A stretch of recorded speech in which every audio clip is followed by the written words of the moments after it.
What's up, everybody? Welcome to the Homie Hangout, where we help others move in excellence. And I've talked for a while now about reading this book, right? Street Cred, by a very, very good friend of mine, a brother named Harry Williams II. I call him OG Rev.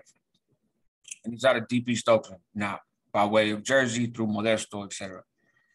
And so I challenge you to listen to this spiel, right? These first couple chapters, they're not very long.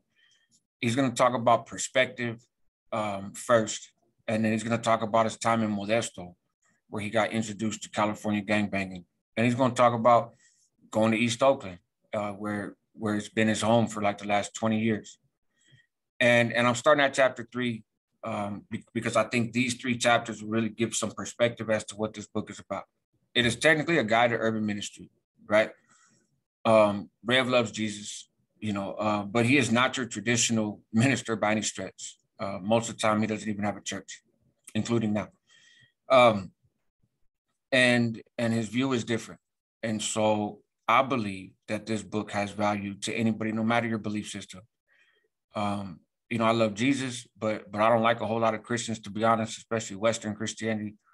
And I count people of various beliefs and faiths and whatnot as very good friends, so take this for the value that's in there, right? He's an interesting cat, man, and he's got a story to tell. And much of this book is the perspectives of other people in the neighborhood. I'm in this book at some point down the road. That's not why I'm reading it. He wrote another book before called Straight Outta East Oakland. And it's like what I would imagine would happen if Iceberg Slim and Jesus worked together on a novel, right? So I'm not going to get into much more. I'm just going to read the book. And again, no matter your belief system, no matter what you think about whatever, if you're from the hood, you're going to see yourself in this book. If you're trying to help others move in excellence in the hood, no matter your background, you're going to find some value in this book. If you're a person of faith, you'll find value here, no matter what your faith is, right? Because at the end of the day, man, God is God. And if you don't have any particular faith or whatever, that's fine too. Again, you will still find value in this book in terms of people. And so with that said, I'm going to share my screen. I have the book, obviously, but I also had a PDF. And so that's what I'm going to read from. And we'll get started.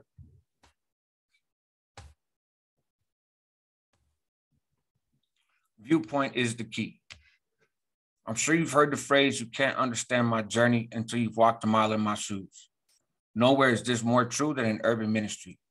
Each human being possesses a mindset developed by social location, where you live, who you know, what you're taught, what you observe.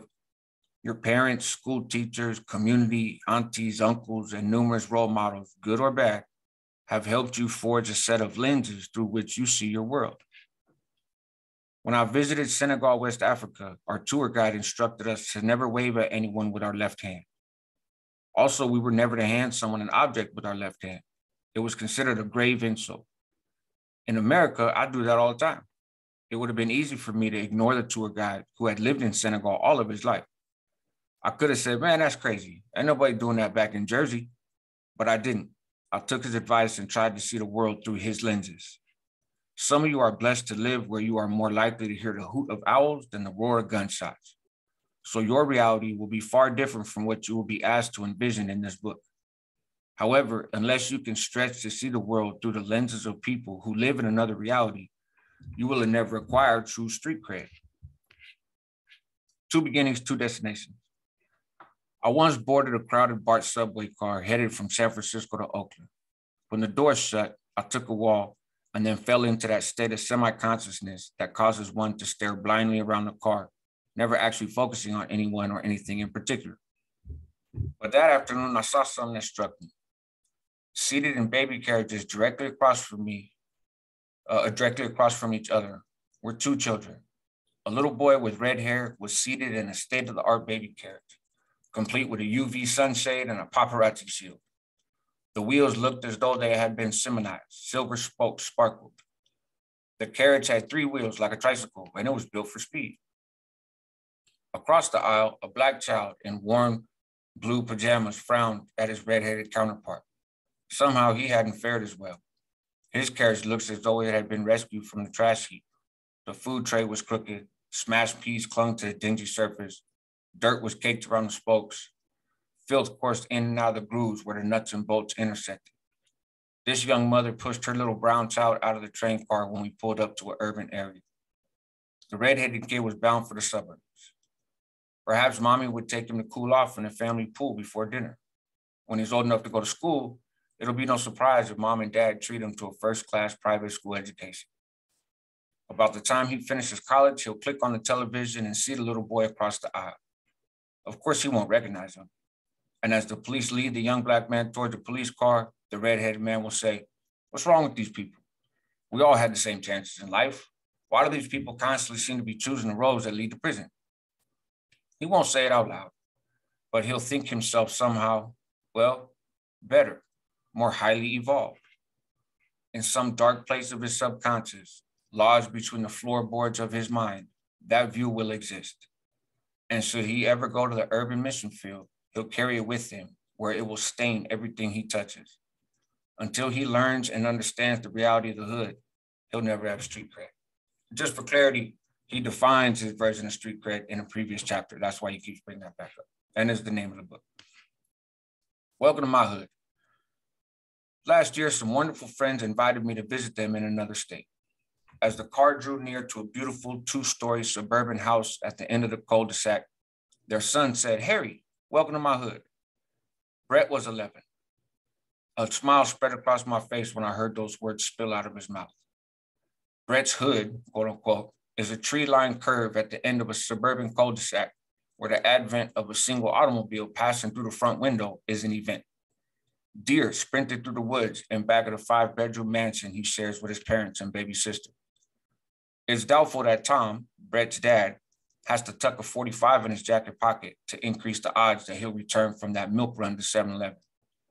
In fact, while I was visiting, a neighbor came by that said that she'd walked through the open front door earlier that day when no one was home to borrow birthday candles from the kitchen drawer. This house, those people, and their full refrigerator helped to create a sense of lenses through which Brett sees the world. His loving parents, the well-educated, highly motivated school teacher at his private school, his adoring grandparents, his neighbors, his concerned pastor, Officer Bob, the policeman who patrols the community and asks about his grades, and the church people who tell Brett that he can be anything, all form his reality. Brett's reality may be your reality. There's no shame in that. In fact, if you were born into a home where you were showered with love, raised in a church, and had access to good education, you really should get down on your knees and give God praise. But after you get back on your feet, realize that the people in the urban mission field whom you desire to reach grew up with another set of lenses. They grew up in a world where a teacher might look at them like zoo animals, a world where commuting church members are not going to invite them to church because they don't want them in their Sunday school rubbing shoulders with their little scrubbed face, Eliza or Fauntleroy. In the hood, you were born into a world where the local pastor who lives in another county most likely doesn't know you, doesn't know what you go through, and really could care less. And where Officer Bob might be a feared, callous, brutal individual who is more likely to beat in your skull with a nightstick than ask you about your grades. When the world is upside down. In the 2008 film Crips and Bloods Made in America was released. This film about gang life begins with a shot of Los Angeles that shows the city skyline turned completely upside down. It was more than an artistic device. Forrest Whitaker, the director, was making a point about the urban world and the lenses through which it must be seen to be understood. Now, if you grew up in Brett's hood, I'm going to challenge you to do the best you can to trade lenses with the hood kid who lives in a world where everything is upside down. This book will make no sense to you if you apply middle-class sensibilities and a law and order mindset to a world where all that is broken or non-existent. Chapter 4, my personal search for street cred. My dream when I completed seminary was to become a pastor of a traditional church where the clergy are expected to preach the sermons, kiss the babies, and run the bingo game. If my wish had come true, you would not be reading this book. You see, my insights about the hood were crafted by the things I saw and the people I met beyond the walls of the traditional church building. I saw the need up close, personal, and firsthand. I shook hands with it and I hugged it. Welcome to Killer Cali. The first time I ever smelled crystal meth cooking was when I moved to Modesto, California. Someone must have been operating a meth lab near my residence because each morning when the rooster crowed, you could smell the sick, sweet scent of what resembled burning plastic. I was exposed to one more thing for the first time in Modesto: gang culture. It was just as prevalent there as meth. Terms like California or Killer Cali are more than slang. The state came by these titles honestly. California is the undisputed home of gangbanging. Killer Cali is the well of sorrows from which drive-by killings sprang up as a hood pastime. Killer Cali is where children have to sleep in bathtubs to escape gunfire, where the souls of families are shattered by stray bullets, where 12-year-old kids tote that iron, and where playgrounds are under fire. Killer Cali is where homicide is a hobby, where families are split over gang allegiances, where the color line isn't black and white, but blue and red, where the affiliated glare at each other with hate so unspeakable that it cannot be measured in words, where a child who commits his life to the set at age 14 can hear a judge holler life by the age of 24. I've been to funerals for both shooters and babies lying in miniature caskets, for this is Killer Cali, and it's no joke, please believe that. Back in 2000, street soldiers. Back in 2000, I got a phone call from the senior pastor of the Modesto church that was planning to hire me once I completed my seminary studies. He whispered, "A family of red raggers has moved in across the street." I found that comment intriguing. What's a red ragger? I wondered. I didn't ask at the time, but it didn't take very long after the wheels of my jet plane touched on the ground for me to figure it out. For most of us, red is just a color that looks good with black or white. But in the hot, dusty streets of California's Central Valley, I noticed that many of the young Latinos wore red pants, red shoes, red belts, red shoelaces, and even red fitted caps, which were often stamped with the insignias XIV or 14. Young men and women wore red bandanas dangling from their pockets and threw up strange hand signs. Everywhere I looked, I saw Mongolian hairstyles, shaved heads with ponytails hanging over the backs of their wife beaters. These were norteños. The norteños are the street soldiers for a prison gang called Nuestra Familia. Prior to the late 1960s, incarcerated Mexican Americans from the Bay Area and other Northern California locations found themselves scorned and mistreated by the Southern Mexicans who controlled an incarcerated army known as the Mexican Mafia. Mexican Mafia is in league with the Sureños, or Southerners, a street gang. The Sureños exist in greater numbers than the Norteños, but we're talking thousands in both groups. They control the southern portion of California. Sureños wear blue and identify with the number 13 and the letter M. In 1969, a war broke out in a correctional facility after a member of the M allegedly stole a pair of shoes from a Northern California Latino. This incident, known as the War of the Shoes, intensified the conflict that existed between the two groups. The Norteños became an enemy to be reckoned with. A line had been drawn in California sand. Traditionally, everything north of Bakersfield has been considered Norteño turf, though northern migration patterns have somewhat compromised that boundary. Modesto was a Norteño stronghold when I lived there. The war between Sureños and Norteños is an everyday reality, not only in urban areas, but in rural towns and upscale California cul-de-sacs. I remember talking to a man with a large bandage on the side of his head. "I'm not a gang member," he insisted. "I just happened to be wearing the wrong color shirt and they jumped on me like a pack of wolves. Look what they did to my face." Gang warfare is generational. When I first arrived in Modesto, I saw a heavily tattooed grandmother pushing a baby carriage and sporting red house slippers. Another time, I met a mother and father who had wrapped their infant in a red blanket and placed a red beanie on the crown of his little head. They had cloaked that baby in his destiny. Just as young English royals are born to one day assume the mantle of the king's throne, this tiny tot was being groomed from Pampers to eventually walk the yard at San Quentin. A paradigm-altering encounter. The neighborhood where I ministered in Modesto was so poor it didn't even have sidewalks or a proper sewage disposal system. Mothers tugged half emaciated, in other words, starving, children behind them, babies still in pajamas even though it was midday. The crowded local bus smelled like stale corn chips. I had lived in some impoverished communities in New York City. However, none of them compared to Motown, as some call the part of Modesto where the hungry and homeless live under bridges in the center of town. I used to do my laundry across the street from the church building where I worked in West Modesto, killing two birds with one stone as I edited my Sunday sermon while my clothes were in the rinse cycle. One afternoon, I had taken a seat in the glow of the television set. Not the most ideal spot, but I lived by a rule I had learned in New York City as a youth, and you do best to memorize it while at it. Never sit with your back to the door. It wasn't hard to tune out the prices right, but I couldn't ignore the two teenagers who sauntered into the laundry. Neither had a bag of clothes to wash, and they weren't there playing video games. They sat across the room, cracking jokes at each other and roughhousing. I noticed one of the young fellas was wearing red sneakers. A red bandana dangled from his pocket. Every once in a while, he'd stare in my direction. I thought little of it and went back to reading the book of Ephesians. After folding and bagging my clothes, I walked out the front door and headed in the direction of the nearest bus stop. Whistling and thinking of things other than the red raggers, I noticed a blur out the corner of my right eye. I was being followed. The inner alarm system that had developed during my years in the hood began ringing. I looked right and left, but there was nowhere to run. The young man with the red sneakers was half jogging, half running in my direction, and he was gaining on me quickly. What had he seen in me that might make me a target? In this poor neighborhood, my visit to the laundromat could have been enough. You have to have money to wash clothes there. Not much money, but in the land of the desolation, you don't need Donald Trump dollars to attract interest. I was walking in a place where hope is a skeleton with its bones picked clean by rats and vultures.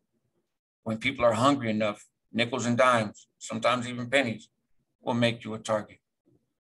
Carrying a giant laundry bag and a few extra pounds around the middle made trying to outrun the situation futile, so it didn't take long for him to catch up to me. The young man in red moved into my personal space. Our eyes locked. The world ceased to spin, and then he spoke. I'll never forget his words. Man of God, I saw you reading that Bible in there. I'm lost. I'm thinking of killing somebody or myself. Can you tell me something? I looked beyond the sagging pants, the hood posture, the gang signifiers. And in that moment, I saw a lost, hurting soul who could have been a family member, who could have been my family member.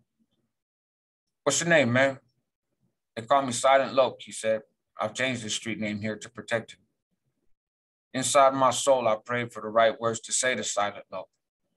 I said, Loke, do you know that God loves you and that God has a plan for your life? You are somebody, and you're going to be an even greater somebody. Can I pray for you? He moved in closer. Do you mind if I place my hand on your shoulder? Now go ahead, he said. And so I prayed for him right then and there. I closed my eyes and prayed that God, the great engineer of the universe, would show him hope, a future, and a destiny. I prayed that doors would open for him. I prayed for his soul. I prayed for his life. 10 seconds after I said amen, my bus arrived. Silent Loke took a great breath like he'd just been rescued from drowning. His smile was genuine as he reached out to shake my hand.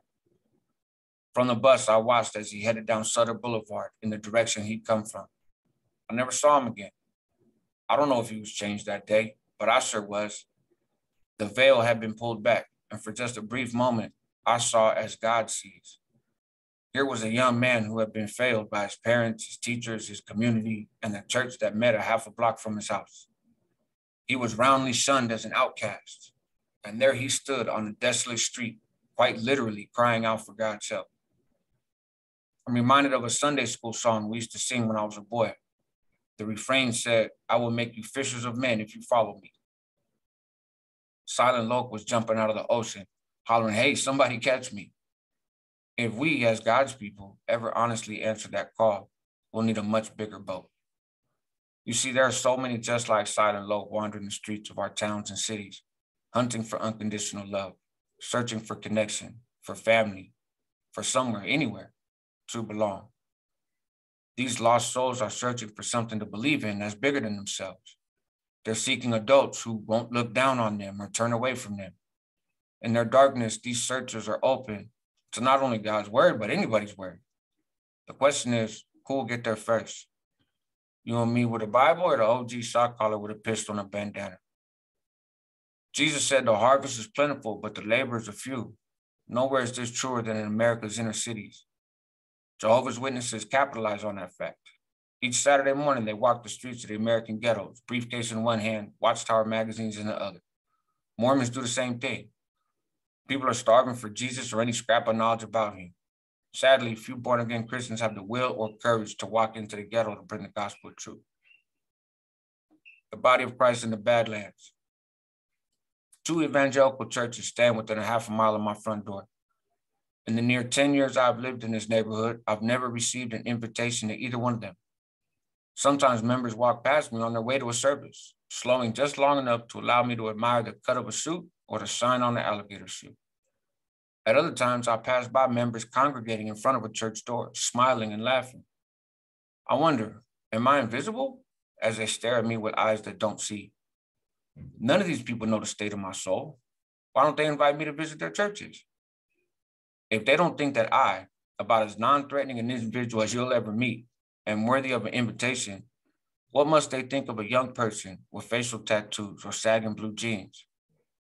Years ago, we all owned bracelets that said WWJD, an abbreviation meant to remind us of the question, what would Jesus do? That was and still is a good question. What would he do in the world I just described to you? The need is great. It's so great. Chapter 5. In the mean streets. I left Modesto in 2002 and took a teaching position at a small Christian college in Oakland, California. The section of East Oakland where I relocated had a terrible reputation, yet it defied the definition of a hood that I had developed over a lifetime. I've been born in New York City, where 30-story brown brick housing projects pierced the sky and thousands of people lived suspended in space on a single block. Back in New York, ghetto meant the deafening roar of the overhead subway, the stench of urine in hallways, heroin addicts nodding in doorways, and a crush of people that reminded one of the future world depicted in the classic film, Soylent Green. This section of East Oakland was different. I found palm trees spreading shade over modest single-story houses and manicured lawns. Brothers congregated on street corners on hot nights, trash talking and hollering at the girls. The air was spiced with the scent of Cali weed and raw profanity. One evening, I gave my world history class a short break. My motives were not completely altruistic.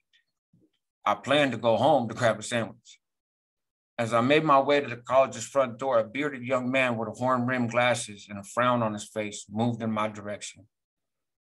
Before I could grab the door handle, he stepped in front of me and asked, "Professor Williams, where are you going?" The pitch in his voice was elevated. His head slumped. He started rubbing his hands together as if he were either cold or nervous. Now this is odd, I thought. Why is this cat asking a grown man where he's headed? What's got him so on edge? It wasn't in me to be rude, so I replied, "I'm going to walk home. I only live a block from here." "No, sir, no," he said. His voice had elevated 4 notches. He inched forward until we stood almost nose to nose, and then he whispered, "I got a car, Professor Williams. I'll drive you." This young man is peculiar, I thought. Not knowing what else to say, I shrugged and said, "All right, thanks. I'll ride with you." And off we went. I saw something blazing in the young man's eyes as he steered the car into the middle of the street. It was raw, naked terror. He looked to the left, then to the right, and then he squinted at the rearview mirror. He chattered incessantly, constantly, telling me how dangerous these streets were. I did my best to assure him that I had lived in war zone neighborhoods before and he shouldn't worry about me, but he was not at all convinced. "But you don't know how it is out here," he said. I was soon to find out. That Friday night, I was laying in bed watching television when I heard something akin to a sonic blast outside. Boom! The explosion was so loud it drowned out the television. "What was that?" I shouted out loud to the empty room, but quickly realized it was the roar of a sawed-off shotgun. Next, I heard the clap of a smaller caliber weapon, perhaps a 9mm Luger. I rolled from the bed and stretched out on the carpet. This is what you do when the shooting commences. The saying goes, bullets ain't got no name on them. They don't differentiate between intended targets and innocent bystanders, even those inside homes or cars. Outside, it sounded like Fallujah at the height of the Iraq War. Sirens whined through the streets, and soon a police helicopter hovered overhead, shining a spotlight on my apartment building courtyard. You could hear the whirling of its propellers in the bay mist and fog above the 2-story building. The sirens and lights didn't deter the shooters at all. It was on and cracking. Clips were unloading, dead cells dropping, gunshots crackled, and bullets whizzed through the air. It seemed as though it would never stop. The police set up a perimeter in front of our building. The ghetto vulture hovered on the air right above my building, its swirling blades blowing candy wrappers and old cigarettes through the air and across the ground. It was midnight, but the spotlight made the parking lot as bright as noon. The police were shouting. There was confusion below. Would the cops be able to overcome the street army that was letting loose on our hood? And if not, what were we to do? Who do you call when the police find themselves outmanned and outgunned? We lived through the night. The next morning, I walked tentatively, cautiously to the neighborhood store. There, across the street in a public park, which was little more than a pie slice of asphalt with some sliding boards and swings, sat rows of wilted flowers and a banner with the deceased street names, birthday, and death date. Candles, Remy Martin bottles, and black and white picture of a young black man with a fabulous smile lining the fence. Above all that was posted the advice: keep it lit up there in heaven. Welcome to Oakland. They said of my hood, one way in, one way out. Narrow one-way streets cut circles in and around it like a maze. If you don't know that area and the wrong people are chasing you, call the coroner. Many days I saw police cars wind through those streets, prowling like a huge black snake. They came through in battalions, yet they seemed no match for the drug gang with its surveillance and high-tech machinery that had allowed them to run that real estate for generations. Drug fiends from all over Oakland came to that hood to cure their thirst. I remember seeing a man speed down the street, steering wheel in one fist, crack pipe in the other. It was here that God had called me to work out my soul salvation with fear and trembling. What did it mean to minister to this world? A world where people settle disputes with heavy metal machinery. A world where parents hand kids pistols along with the advice, it's better to be caught with it than without it. As I walked through those streets, I couldn't help but wonder, who keeps a weapon under their bed that could blast a hole through the side of a barn? Why would you need such a thing? What state of mind is a man or woman in when they could take something with that much force and firepower pointed at another human being's face?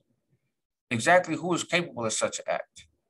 You wonder, does this person know that not only might they take out the hunted, but there might be collateral damage? Say children or elderly people who just want to sleep safely through the night? And what's it like to live in a neighborhood where killing and dying have become as ordinary as, cornflakes for breakfast again? What did the Great Commission look like down here in the land that time had forgotten? Oh, there were plenty of churches here. But just like in my present day hood, not a single church member ever approached me with the invitation to visit their church or to hear the message of the good news of Jesus Christ. Taken to the street. Soon, the Friday evening shootout was just a memory. Things were going well at the Bible college. I taught and mentored many young men and women who were dedicating their lives to Christian service in not just Oakland, but inner city communities all over the world. One afternoon, one of the college administrators approached me and said, "Reverend, would you be interested in teaching the evangelism class?" When I hesitated to clear my throat, he misread me and said, "Oh, now, Reverend, nobody's actually expecting you to go out into those streets. Your job would be here in the safety of the building. I just need someone to offer advice to the students as they go out into the streets." I know this college too. In the movie The Untouchables, a grizzled old policeman portrayed by Sean Connery mutters, "God hates a coward." I know that's not true, but if there's one thing I surmised, it was that students who want evangelism tips probably wouldn't have had much respect for an instructor who was too chicken to do what he was assigning them to do. One should never ask others to do what he or she is unwilling to do. Seems like that should go without saying, but I've seen some bizarre things take place in ministry. We had a couple of distinct advantages in reaching out to the gang that constituted a second government in our neighborhood. First, we had a captive audience. Drug dealers ply their trade in set geographical area that they might have captured by violence. Because of the fiercely competitive nature of the game, the drug gangsters might find themselves at war if they take their business 2 feet beyond the designated boundary line into another gang's territory. This business model meant that we would always know where to find them. They couldn't run from us when we approached them. Second, all of us lived in the same neighborhood. It wasn't hard to get to know not only these young men and women who were selling crack, but their parents, their babies' mamas and daddies, even their children. We were a very visible part of the landscape. We dressed like them and we spoke to them not only about Christian faith, but also about the Oakland Raiders and the latest hip hop releases. We became their friends. Sometimes members of the gang requested prayer, but make no mistake, this was not the Glee Club. This was organized crime. They called this life of crime the game, but it's anything but a game. They also call it the life, but it's not living. It barely constitutes surviving. The crew had the local police under intense surveillance. Somehow they knew when cruisers were headed in their direction. I'm assuming they had people with police scanners and binoculars looking out from second-story windows. Young lookouts stood in doorways, their eyes flitting back and forth. For some there, the drug game was a family business going back generations. Early on, something became clear to me. The people who import metric tons of heroin and cocaine into this country don't stand on street corners. Bay Area rapper E40 said it better than I ever could in his song, The Ghetto.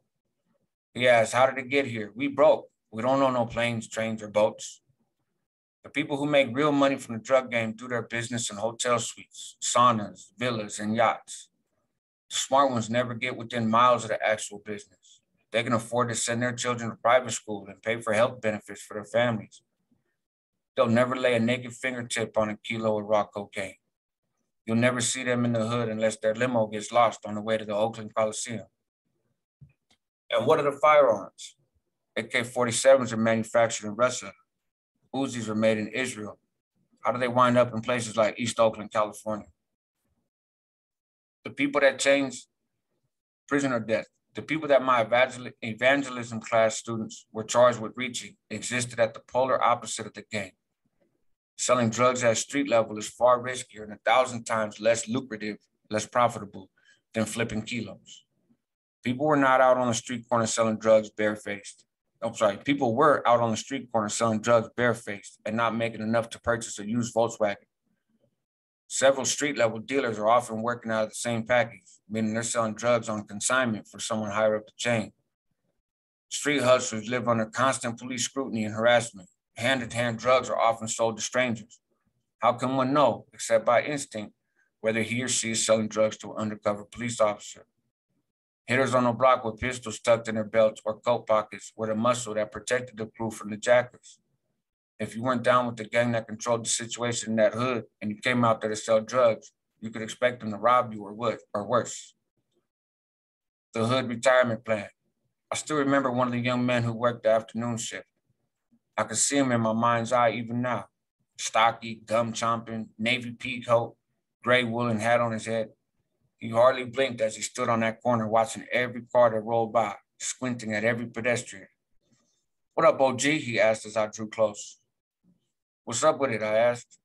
He wasn't going to solicit a sale here. He knew who I was.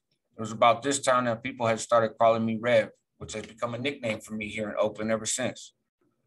Young man, I said, one of the perks of passing 40 is that it gives you the privilege of calling young men that name. Tell me something.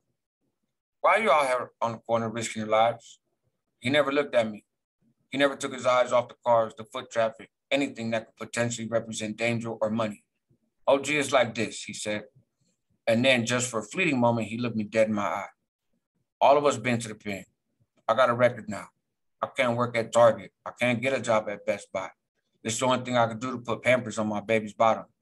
If it was another way, I'd take it. But until that comes along, I got to do what I got to do. Just FYI, that's not true. There's other ways. In talking to those young men and women on the corner, I discovered that most didn't live in the lifestyle packaged in hip-hop videos. They were taking penitentiary chances for pennies. Most weren't making what would amount to minimum wage out on those corners. And they all knew the hood retirement plan and benefit package by heart. They would huff and sigh from boredom when I repeated it to them, probably because parents and police had worn it into the ground. Prison, the wheelchair, death. Those are the rewards of the life they're leading. One of the young hustlers on that corner wore a Cheshire cat grin and boasted a charismatic personality. He also had the lowest, most dangerous job on the block. He made hand-to-hand sales. Whenever I could catch his attention, I started talking about Jesus and what Jesus wanted to do in his life. He would laugh and back away, show me the palms of his hands. Hold it. Don't holler at me, Rev, he said once. You need to get at them down the block. They the real killers. His eyes sparkled. His tooth-filled grin spread from ear to ear. A black turban adorned his head. He's having too much fun out here to be doing what he's doing, I thought to myself.